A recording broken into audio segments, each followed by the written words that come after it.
Hi, everyone. You know what's wild? There's someone out there right now, lying awake at night, replaying every conversation they had with you, every text, every moment, trying to figure out where they went wrong. And the stress, it's eating them alive. Welcome back. It's Anna. And I need to tell you something that honestly made me emotional when I tuned into this energy.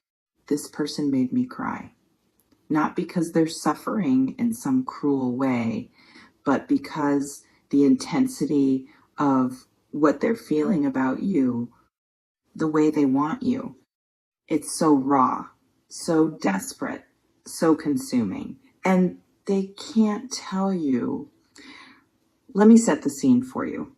You may have moved on, or at least it looks like you've moved on. You're going about your life, posting things, doing your thing, maybe talking to other people, maybe just existing without them. Some people experience this as finally finding peace after something messy or confusing. They stop checking their phone every 5 minutes. Stop hoping for a text that never comes. Stop analyzing what went wrong. They just let go. It might feel like you're standing at your kitchen counter making breakfast and you realize you haven't thought about this person in 2 days. And that realization hits you like, oh, I'm actually okay. Let's pause here for a second because I want you to really check in. This reflection invites you to consider, have you been feeling lighter lately? Less heavy? Like something that was weighing on you finally lifted? Yeah, that's what I thought. You may not even realize how visible that shift is, but it is. And they see it. It's possible they're watching everything you do, not in a creepy way, just in a I can't look away even though I know I should way. Your stories, your posts, your energy. And what they're seeing is someone who's thriving without them, someone who's happy, someone who's whole, and that's destroying them. Some people don't value what they have until they watch someone else become it without them. They take you for granted when you're available, dismiss you when you're present, underestimate you when you're trying. But the moment you stop trying, the moment you redirect that energy back to yourself, suddenly they can't think about anything else. You may have noticed some subtle things recently. Maybe they liked an old photo. Maybe they viewed your story but didn't respond. Maybe a mutual friend mentioned they asked about you. Little breadcrumbs that say, I'm still here, I'm still watching, I still care. But they won't say it directly because they're terrified. It can feel confusing when you're on the receiving end of this. Like, if you want to talk to me, just talk to me. But it's not that simple for them. This reflection invites you to consider, have you noticed this person hovering without actually reaching out? There's something specific about what's happening in their head right now. It's possible they're running through every scenario, what they'd say if they reached out, how you'd respond, what you'd think, whether you'd even care. Some people overthink themselves into paralysis. They want to reach out so badly, but they're convinced they've ruined it, that too much time has passed, that you've moved on, that you'd reject them. So they stay stuck in this loop of wanting you and being too scared to do anything about it. You may not realize the power you have right now because you're not sitting around waiting for them. You're not analyzing their every move. You're just living. And that confidence, that peace, it's magnetic and maddening because they can feel the difference. This reflection invites you to consider, how does it feel knowing someone's this stressed about losing you while you're completely fine? Let me talk about why this person made me cry. It's possible what got me emotional wasn't their stress. It was the waste of it all because they had you. They had access to you, to your energy, your care, your attention. And they didn't treat it like it mattered. They were casual when you needed consistency, distant when you needed presence, vague when you needed clarity. Some people don't know how to value someone until that person becomes unavailable, and then suddenly all the things they took for granted become the things they can't stop thinking about. You may have been the person who texted first, who made plans, who showed up, who tried, and they just coasted, let you do the work, assumed you'd always be there, but you're not there anymore. And that absence is louder than your presence ever was. It can feel almost poetic. The person who barely made an effort is now putting all their energy into thinking about you, stressing about you, wanting you. This reflection invites you to consider, is less than #0. 5 hashes greater than, does knowing they want you badly change how you feel about them? There's something about timing that needs to be addressed here. It's possible they're feeling this way now because you finally stopped being available. Not because they suddenly realized your value, but because their ego can't handle you not wanting them anymore. Some people only want what they can't have. The moment you're available, interested, making yourself clear, they're lukewarm. But the second you pull back, suddenly they're on fire. And that pattern that tells you something important about them. It tells you they're more interested in the chase than the catch, more invested in winning than in actually building something real. You may need to ask yourself if this person actually wants you or if they just want to know they could have you if they tried, because those are two very different things, and only one of them deserves your energy. This reflection invites you to consider, if this person reached out tomorrow, what would you need to see before taking them seriously? Let me talk about what wanting you bad actually looks like. It's possible they're scrolling through old texts, looking at old photos, replaying conversations, remembering moments, and feeling this deep ache of, I messed that up. Some people experience regret as this physical sensation, tightness in their chest, restlessness, an inability to focus on anything because everything reminds them of what they lost. You may represent something to them now that you didn't before, not just a person, but a moment, a possibility, a version of their life that could have been different if they'd shown up better. And they're grieving that, sitting with the consequences of their own choices, realizing that the thing they dismissed as not that serious was actually the most serious thing they had. It can feel heavy when you think about it, like you want to reach out and say, I'm right here, or it's not too late. But is it not too late? Or have you already moved past who you were when you wanted them?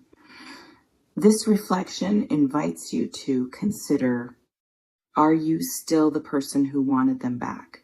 Or have you evolved past that? There's something about self-worth that's underneath all of this. It's possible the version of you that was stressed about them, that was waiting for them, didn't fully value yourself. You made yourself small to fit their level of effort, accepted breadcrumbs when you deserved full meals. But something shifted. Maybe you got tired. Maybe you got clarity. Maybe you just realized you deserve someone who doesn't make you question where you stand. And that shift, that's what has them stressed, because they can feel that you're different now, that the window they had is closing, that you're not the same person who used to wait around hoping they'd choose you. Some people only panic when they realize you stopped waiting, when they finally decide to show up and discover you're no longer there to receive it. You may be watching this person scramble now and feeling what? Satisfaction, sadness, indifference, whatever it is, honor it, because your feelings about their stress tell you where you actually are with this situation. This reflection invites you to consider, do you want them to be stressed or do you want them to be genuinely different? Let me slow down and talk about something important. They really stressed out over you wanting you bad, but stress doesn't equal change. Wanting you badly doesn't mean they're capable of treating you well. Some people feel intensely without actually being able to act on those feelings in healthy ways. They want you desperately, but they're still emotionally unavailable, still inconsistent, still unable to show up the way you need. So their stress, it might just be noise, drama, emotion without transformation.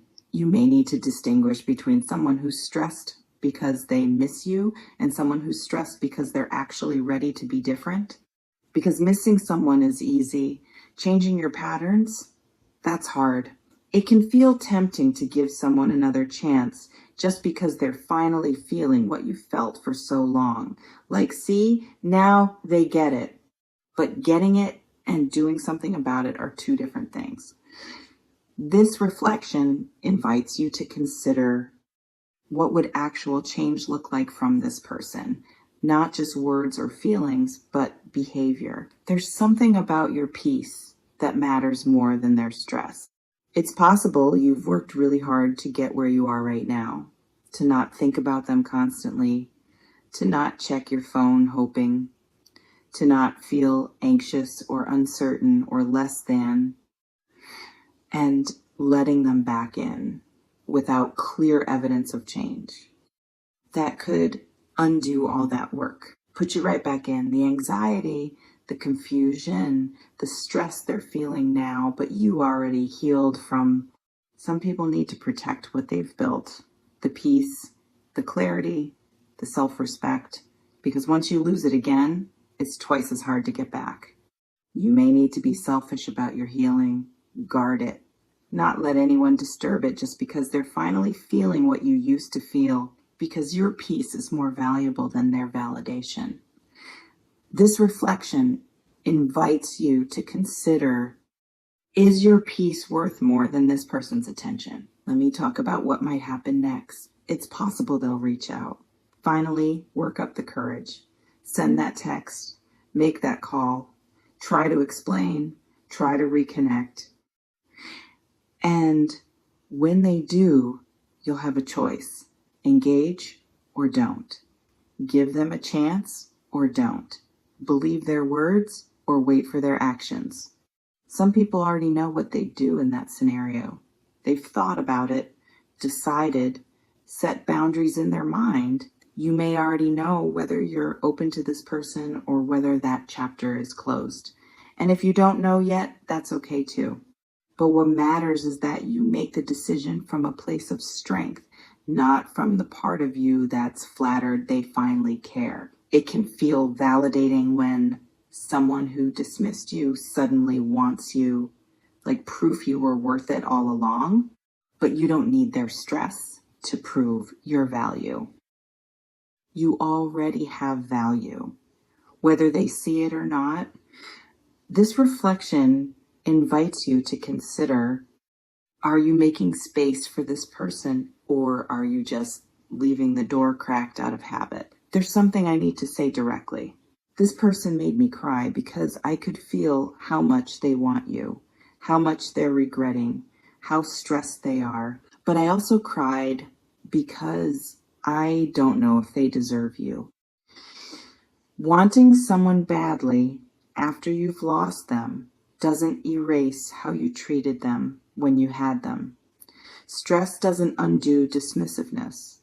Regret doesn't automatically equal readiness. Some people cry for people who are going through this because they know what comes next.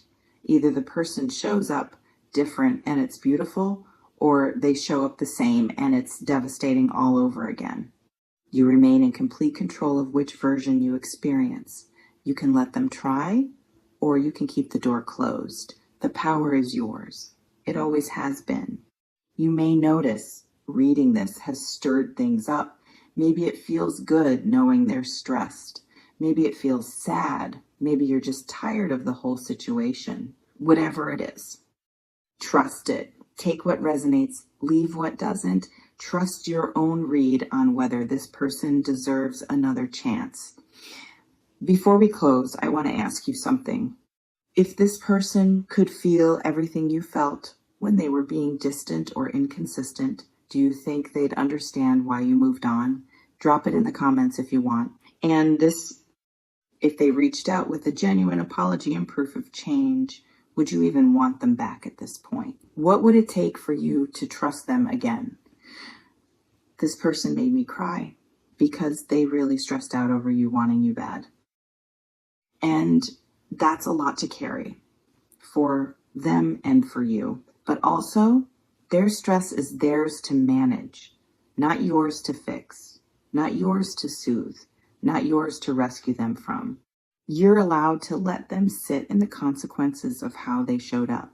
You're allowed to prioritize yourself, not eventually, right now, today. Trust yourself with this. Trust that you know what you need. If this person can meet you there, great. If not, your peace is worth more than their stress. I'll see you in the next one. And listen, someone wanting you badly doesn't obligate you to want them back. You get to choose who has access to you. Choose wisely. Choose yourself first. Everything else is optional.